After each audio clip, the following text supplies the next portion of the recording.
You're too dumb for business, Alicia. Leave the thinking to me.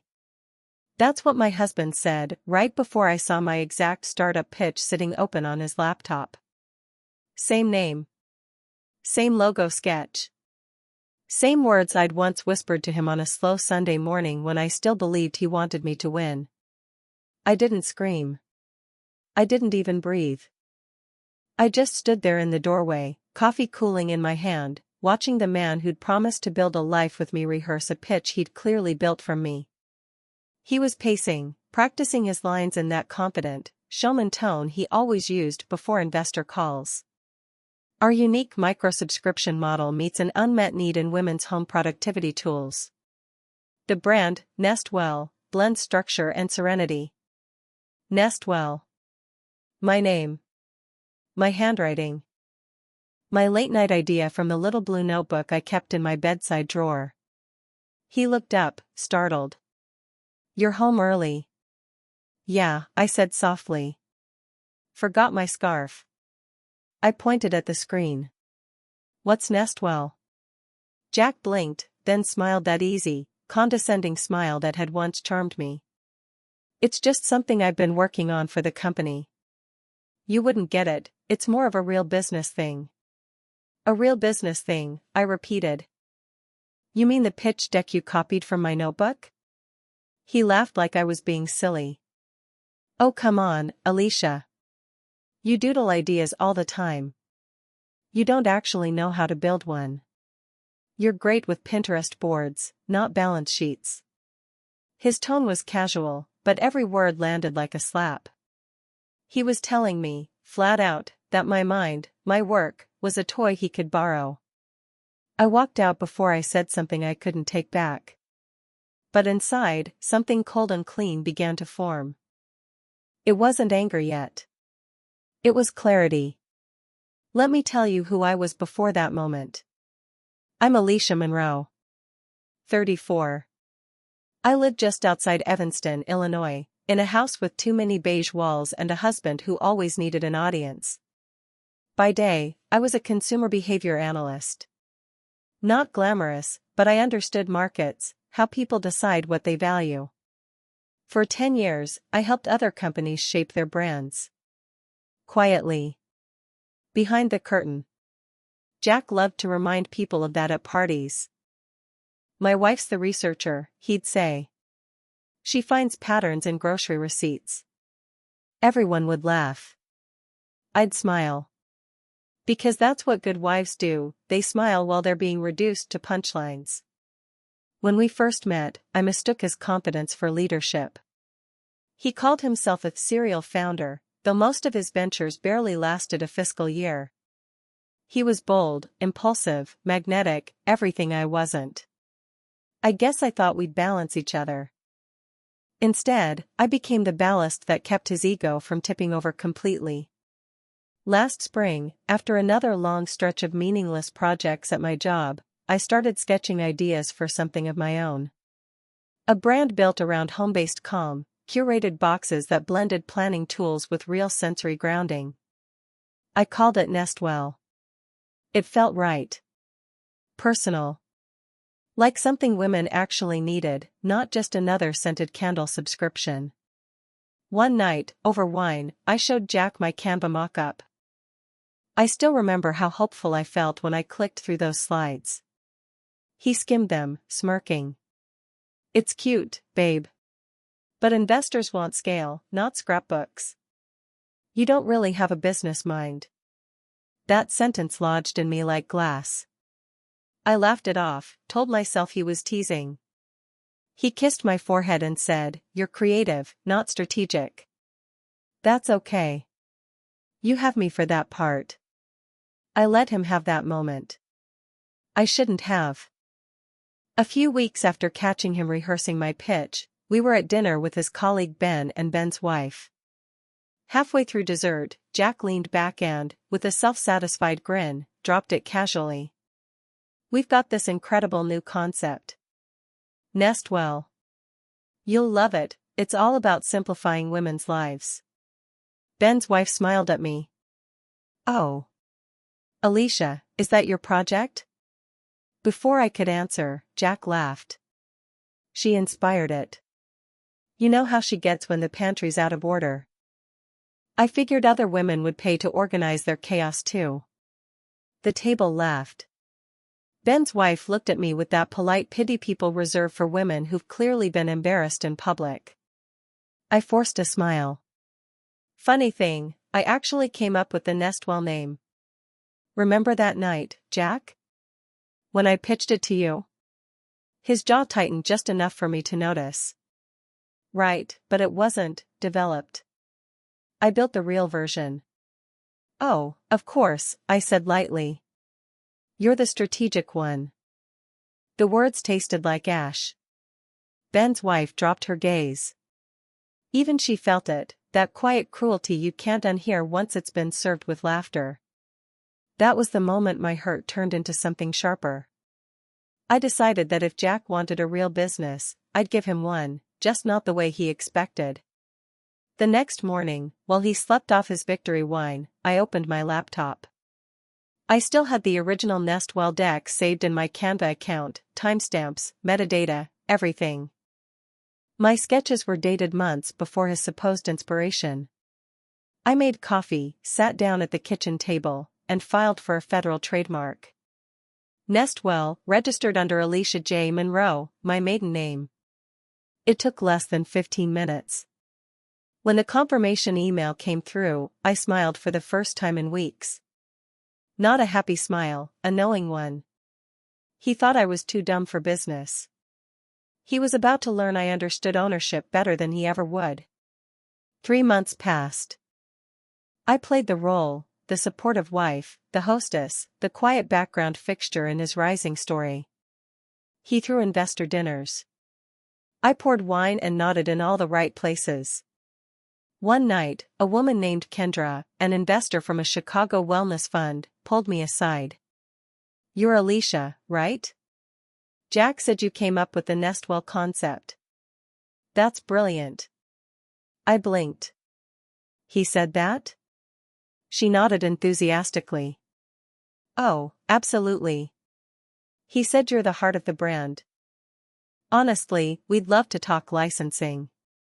We've been exploring brand partner models for women-led ventures. My pulse stuttered. Licensing? Yeah. If you own the mark, they'll need a usage agreement. You already filed, right? I smiled faintly. Something like that. I don't think she realized what she'd just handed me, confirmation that Jack had built his entire pitch on stolen IP. I kept refilling wine glasses, heart pounding in the calmest way possible. That night, when the last guest left, Jack was euphoric. Kendra's in. We're going to scale fast. She loves the name, told me it feels authentic. See, babe? All that domestic stuff you do finally paid off. All that domestic stuff I do, I repeated. That's your market research, right? He grinned. Exactly. Guess your organizing obsession had some use after all. I laughed. Guess so. A week later, I was at my desk when an email arrived from a corporate legal consultant. Dear Alicia Monroe. We're reaching out to confirm the Nestwell trademark license status. Our client, Jack Monroe of Monroe Innovations, seeks commercial rights to the mark. Please advise on licensing terms. I read it twice, the words crystallizing into the cleanest kind of satisfaction. My hands didn't shake. My heart didn't race. I just smiled, a slow, steady smile that felt like exhaling after years of being talked over. I clicked reply. Thank you for your inquiry. Nestwell is a registered trademark under Alicia J. Monroe. All commercial usage requires formal licensing and approval. Please direct future correspondence to me. Then I hit send. For the first time, the power tilted my way. He'd built his company on a stolen idea, and now, he couldn't sell a single product without paying me for permission. He didn't know it yet, but the business he'd stolen from his too dumb wife was about to make him kneel. And I was done being quiet. I didn't show up to Jack's investor brunch. I told him I had a migraine and stayed upstairs, blinds drawn, blanket tucked up to my chin like I was sick. In truth, I was listening to the laughter, the clink of champagne flutes, the soft rise and fall of voices downstairs. They toasted something, probably the brand. My brand. I heard Jack say nest well and someone clapped. Then came his voice, polished and punchy, floating up the stairs like it was mocking me. It's all about simplifying women's lives, he said. Inspired by my wife, actually. She's the queen of clutter control. The room chuckled. I didn't. I lay there with my eyes open and my breath steady, the darkness in the room folding around me like armor. He had no idea I'd already registered the trademark. He didn't even suspect. And I wasn't about to correct him.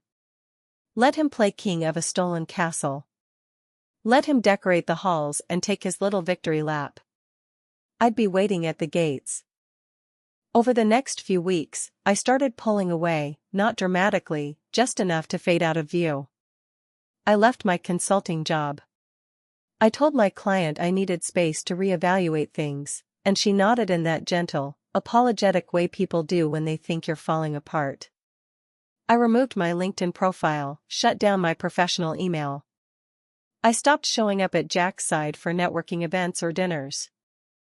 He explained my absence like a rehearsed PR line, Alicia's in a reflective season right now, or she's doing some personal development work. He called it a sabbatical once, which made me laugh later, in a bitter sort of way, because I'd never been on any kind of break, not from our life, not from my mind. If anything, I was working harder than ever. Just not where he could see it. Jack, meanwhile, was thriving. Or at least, that's what everyone thought.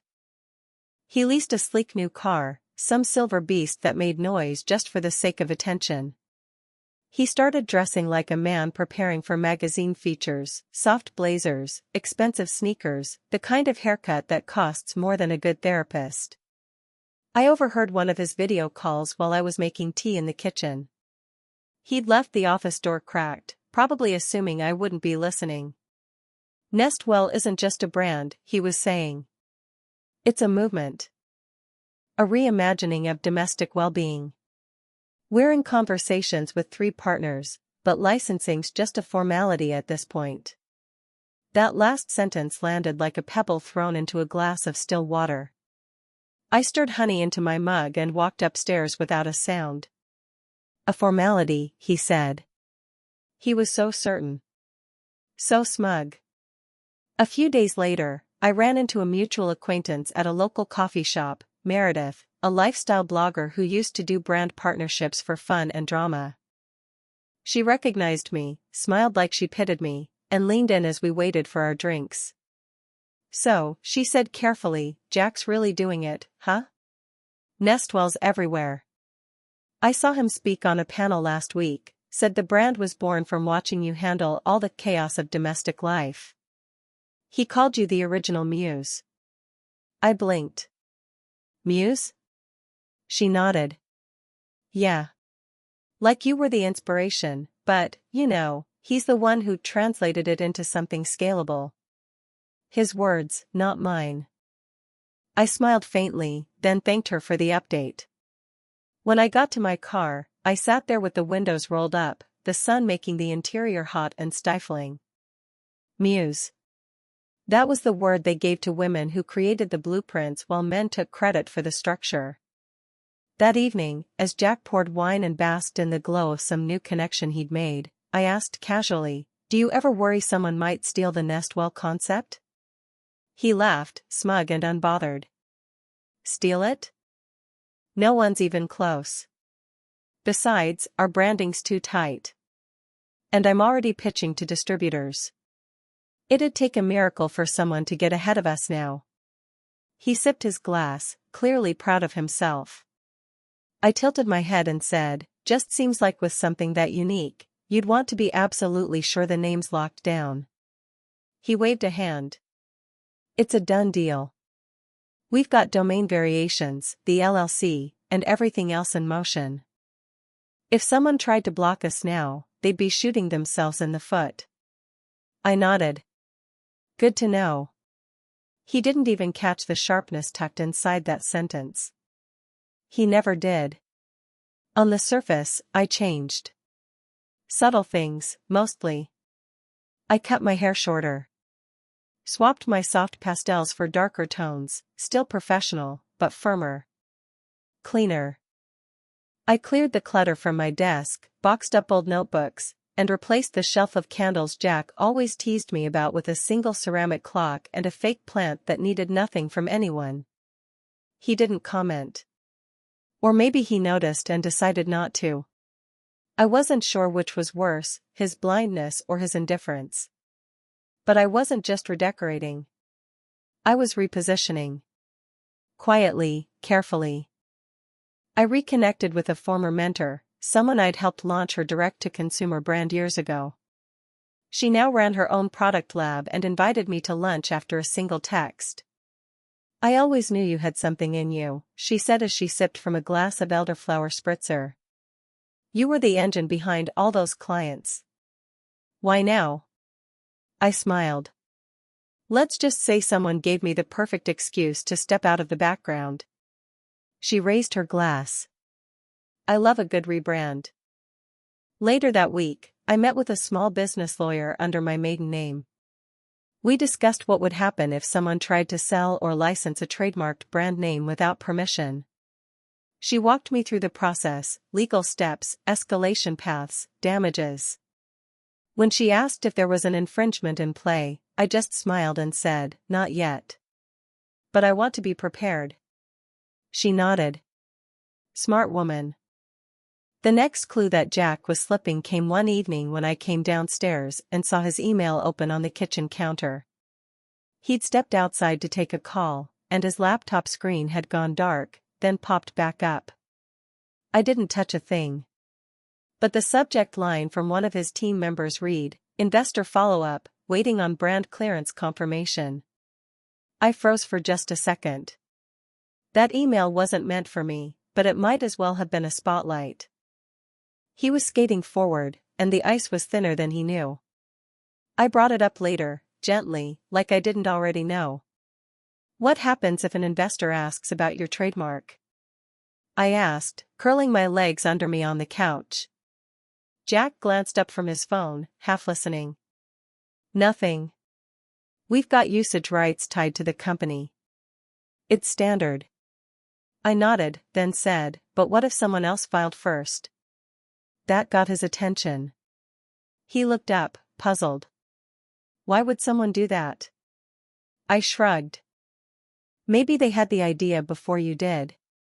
Maybe they pitched it to their husband one night over wine and he told them it was just a hobby. He stared at me for a beat too long. Then he laughed, unsure. That's a very specific example. I smiled. Yeah. Isn't it? I stood up and walked away before he could respond. I could feel his gaze following me, and for the first time in weeks, I didn't feel invisible.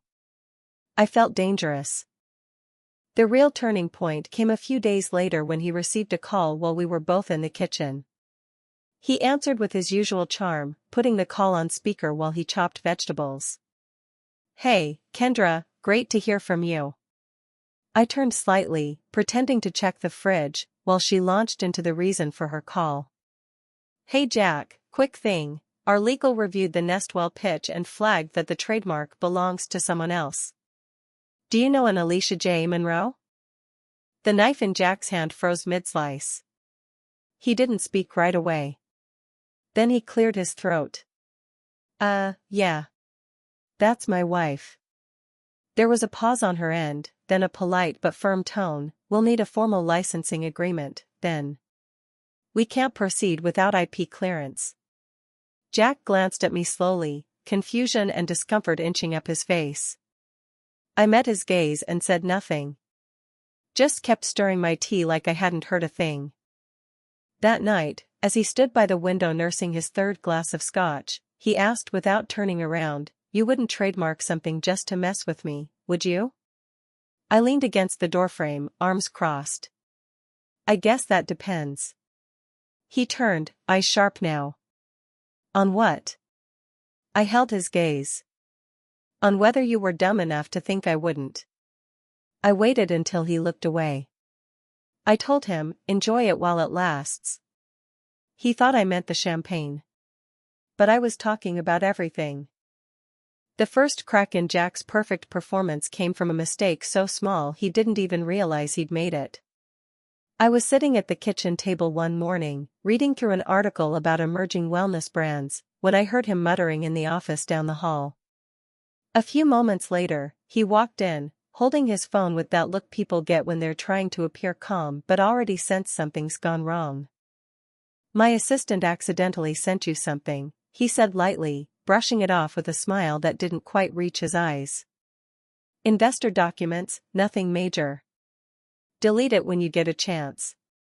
I nodded, pretending not to care. Sure. Haven't checked my email yet. He turned to leave, and as soon as the door shut, I opened my inbox. The subject line read, Investor Deck, Nestwell Revised. I opened it and scrolled slowly, the way you'd lift a delicate glass to the light. It was all there, his new version of my original pitch. My words, my structure, but now glossed over with the slick marketing team's polish. He'd added budget projections, a launch roadmap, and photos of prototype boxes featuring the Nestwell logo, the same logo I owned, the one I'd quietly trademarked under my name months earlier. The moment I saw the email footer, copyright Nestwell, all rights reserved. Monroe Innovations, LLC, I laughed softly. That symbol he'd added next to the name? It belonged to me, not him. And the irony of him claiming legal ownership using a symbol that confirmed otherwise was almost poetic. I forwarded the entire file to my private lawyer. Then I sat back, finished my coffee, and listened to the faint sound of Jack in his office rehearsing lines for another investor call. Every confident word he spoke was a thread I could pull later. I didn't even have to touch the web he was weaving. I just had to wait until he tangled himself in it. Over the next 2 weeks, I watched him unravel in small ways he didn't notice. His phone calls grew sharper. He'd pace through the kitchen, muttering numbers under his breath, then plaster on a smile when he saw me. One evening, while I was cooking, I overheard him on speakerphone saying, "No, we're good on trademark. All cleared months ago." I paused, ladle in hand, and bit the inside of my cheek to keep from laughing. When he hung up, I said casually, "Everything okay?" He shrugged. "Yeah, investors just overcautious. Legal forms, audits, you know how it is." I nodded. Of course. They just want to make sure you actually own what you're selling. He didn't catch the edge in my voice, too busy texting someone with his usual mix of charm and arrogance. He began talking more publicly too, podcasts, interviews, those little LinkedIn videos founders make to sound visionary. I watched one where he said, the Nestwell concept was born from watching my wife struggle with work-life balance. I realized women needed guidance to simplify their domestic chaos.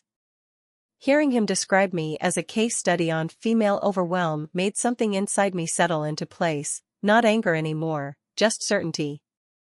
He'd written his own ending. All I had to do was sign it. The almost confrontation came the next Sunday at brunch. We were at a crowded restaurant downtown, all exposed brick and noise, the kind of place where people wore confidence like accessories. Jack was telling a story to our friends, another couple, Mike and Teresa, about how hard it was to juggle a growing business. "You know, I told Alicia she should feel lucky," he said with a smirk, "because when Nestwell scales, she won't have to worry about a thing. I might even hire her to handle the candles and mood boards." The table laughed politely. I didn't. I set down my fork and looked right at him. "You think I'd work for you?" He laughed, leaning back like I'd made a joke. "Relax, babe. Just teasing." I kept my eyes on him. "No, you're not. You really think success gives you the right to rewrite history?" The laughter faded. Even Teresa stopped stirring her mimosa. Jack's grin faltered just a little. Alicia, come on. You're making it weird. I leaned forward. You already did that. The silence that followed was delicious, sharp, awkward, electric. Jack reached for his napkin, flustered, and mumbled something about creative differences to smooth it over. I smiled like nothing had happened. But inside, I marked that moment as the first public crack. I wanted people to see it. I wanted them to start wondering if maybe the brilliant Jack Monroe wasn't quite as steady as he looked. That afternoon, he confronted me in the kitchen, his tone controlled but tight. What was that about? He asked. I poured myself a glass of water and said, what was what about? He frowned. At brunch. You embarrassed me. I looked him dead in the eye. If the truth embarrasses you, that's not my problem. His jaw flexed, but he said nothing. Instead, he muttered, "You're acting different lately," and walked off. I didn't respond. He was right. From that point forward, I began to move with more precision. Every day I added something small, an email here, a call there, quiet steps only I could see. I reached back out to Kendra, the investor who'd first mentioned the trademark conflict. I thanked her for catching the issue early and assured her I'd handle the licensing matter personally. She was polite, maybe even curious, but didn't press. Then I contacted my lawyer, who'd already drafted a cease and desist letter, and asked her to hold it until I gave the word. We'll deliver when he's deepest in the deal, I said. The timing has to sting. She smiled. Understood. Meanwhile, I started quietly rebranding my original concept under a new subsidiary name, one that still fell under my ownership. A shadow company, if you will. Same logo, same mission, same everything, just stripped of his fingerprints. I partnered with a friend from grad school, someone who'd built a following through small business mentorship. Together, we mapped out a soft launch plan that would go public only after Jack's house of cards collapsed. It wasn't about stealing anything back. It was about reclaiming what had always been mine. Jack's arrogance only grew as the days passed. He started calling himself the face of modern domestic innovation. He did an interview where he said, "People think ideas are ownership, but it's execution that counts." That's where I thrive. I watched that clip 3 times. It made me furious, and then it made me laugh. Execution, I thought. That's exactly what I'm doing. One night, as he rehearsed for a conference presentation, I walked past the office and saw the slide on his screen, "Nest Well, a Vision by Jack Monroe." The tagline underneath read, "Where calm meets commerce." My stomach tightened, but instead of confronting him, I walked in and leaned against the doorframe. You sure about that tagline? I asked casually. He looked up, annoyed. What's wrong with it? I smiled. Just seems like calm isn't really your brand. He smirked, not catching the meaning, and turned back to the screen. That's what you're for, he said. You make me look grounded. I went to bed early that night, leaving him to polish the illusion he'd built. And as I lay there staring at the ceiling, I decided it was almost time. He was standing too close to the edge now. All I needed was the right push. The next morning, I scheduled a meeting with my lawyer. We went over every document, the trademark certificates, the recorded interviews, the pitch deck files with timestamps proving my authorship. When you send the letter, I said, make sure it goes to his investors first. He'll realize what's happening when they do. She nodded, professional and calm. And the media contacts? I asked. She smiled faintly. Already queued. That same afternoon, Jack came home beaming, his voice booming through the foyer. Biggest day of my career, he said, dropping his keys on the counter. We just landed a partnership with a wellness retailer. National rollout, early next quarter. Kendra's group signed off this morning. I froze mid-step. They signed? He grinned. Yeah. You should have seen it, they're projecting 7 figures by year 2. Finally, everything's lining up. I forced a smile and said, "Congratulations, Jack." He poured himself a drink and held it up like a toast. To finally being the smart one in this marriage. I tilted my head. You really believe that? He laughed. Believe it? I know it. You had the idea, sure, but ideas are worthless without someone who can make them real. You should be thanking me for turning your hobby into an empire. I walked closer, close enough to see the faint reflection of myself in his glass. You might want to hold that toast, I said quietly. Why's that? He asked. I smiled. Because empires fall faster than hobbies ever could.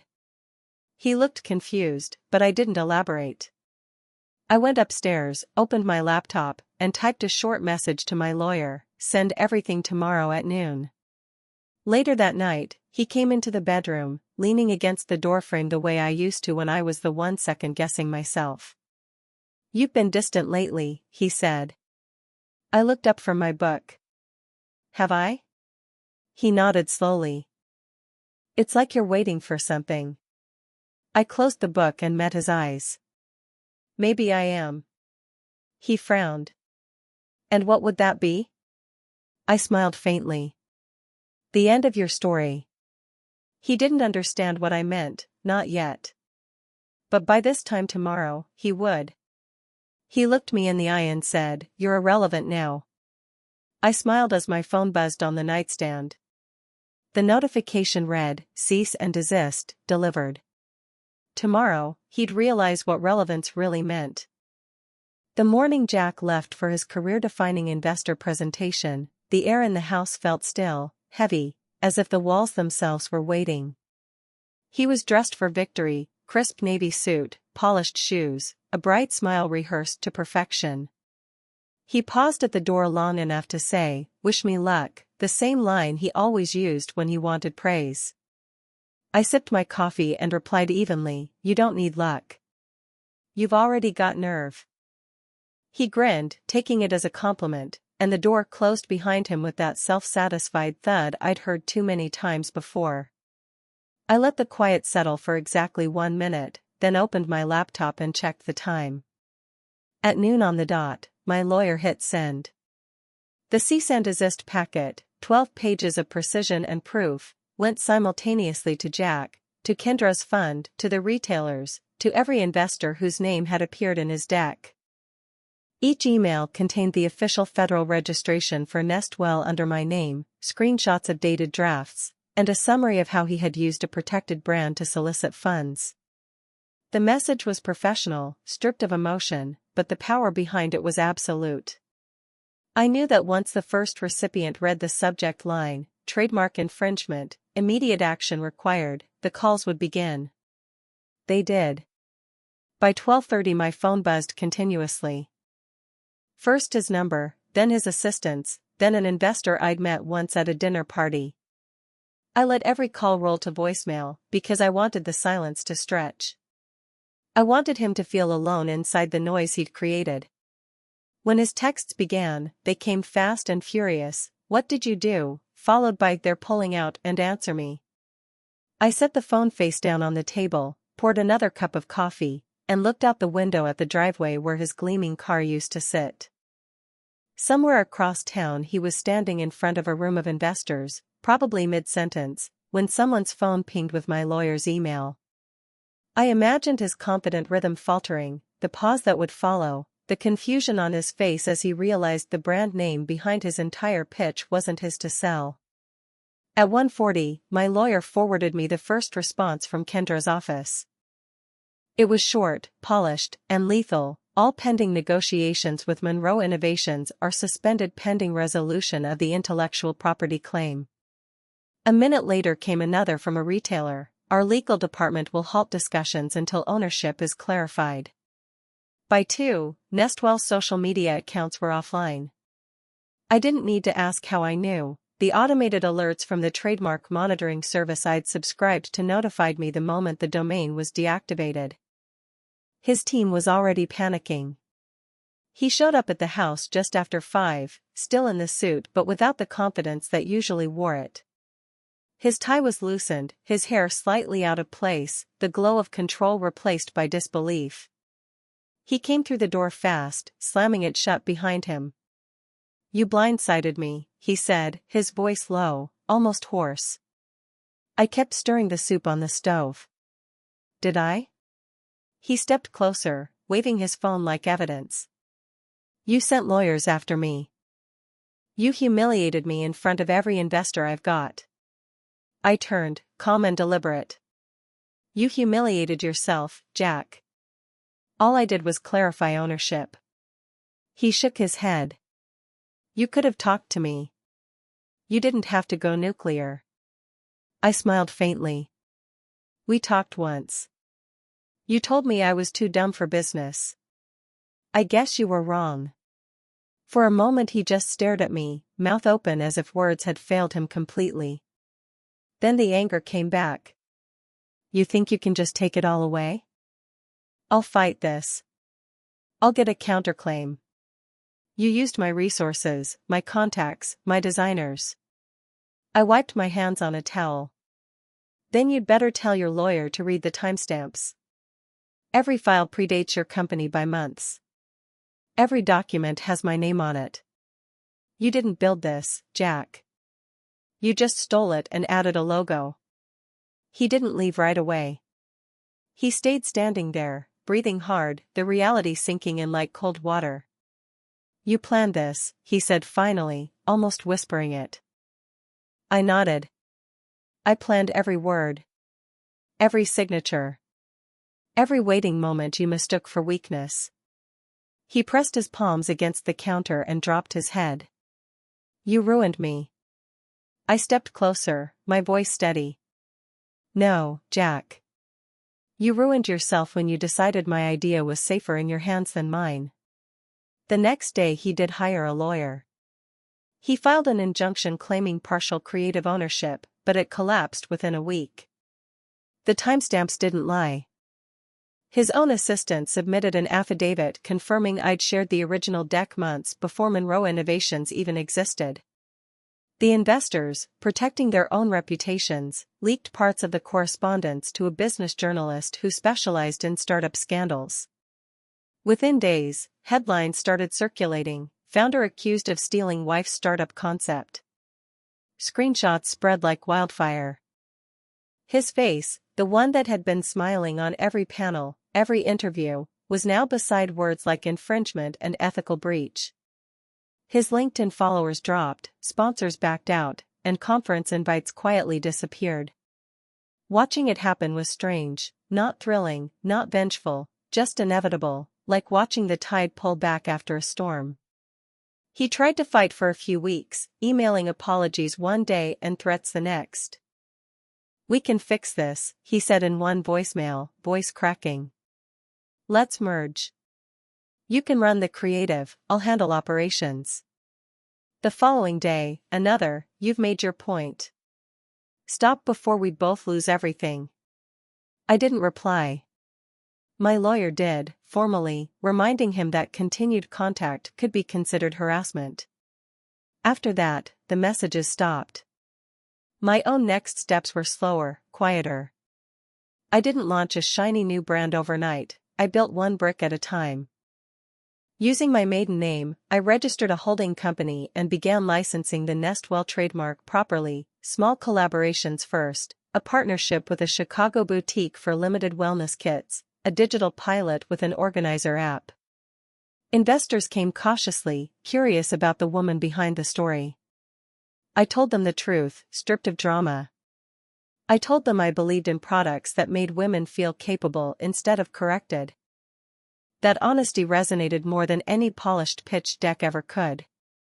Jack's world, meanwhile, shrank. Word traveled fast in his circle, and he became a cautionary tale whispered over conference cocktails. He sold his car. He sublet his office. I heard through a mutual acquaintance that he was consulting part-time, trying to rebuild under a new company name, but no one wanted to touch it.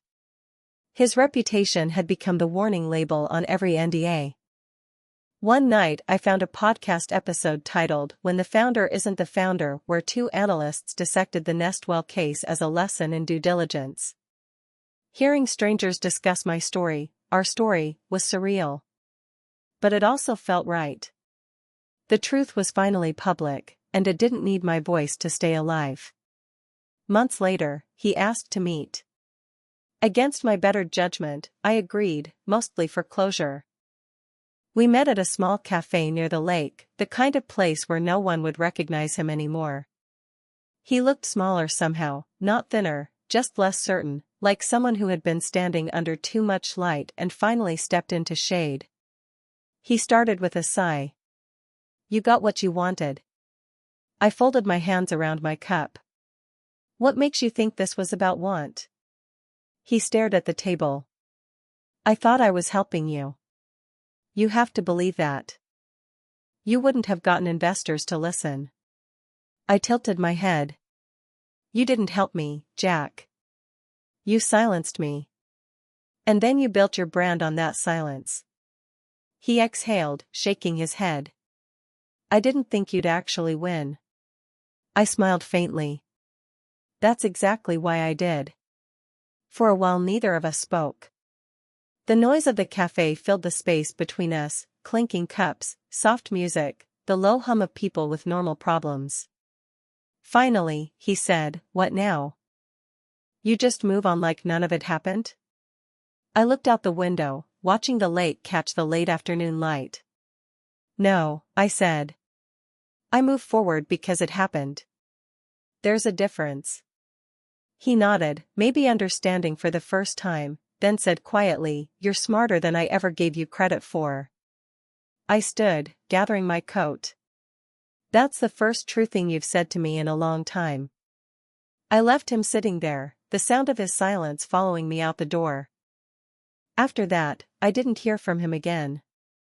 Nestwell, now fully mine, began to grow organically. Not explosive, not viral, just steady. The investors who once backed him quietly returned, this time with their contracts addressed to me. The articles that had once condemned him started shifting focus, calling the story a lesson in ownership and resilience. I didn't give interviews beyond a few measured statements. I didn't need to. The work spoke louder than the wound. Sometimes I still think about that first night I showed him my little deck, the wine, the excitement, the naive belief that partnership meant safety. It took everything falling apart for me to learn that trust without respect isn't partnership at all, it's possession disguised as love. Jack once said I was too dumb for business. Maybe I was, back then. But the woman I became afterward learned something better than business strategy.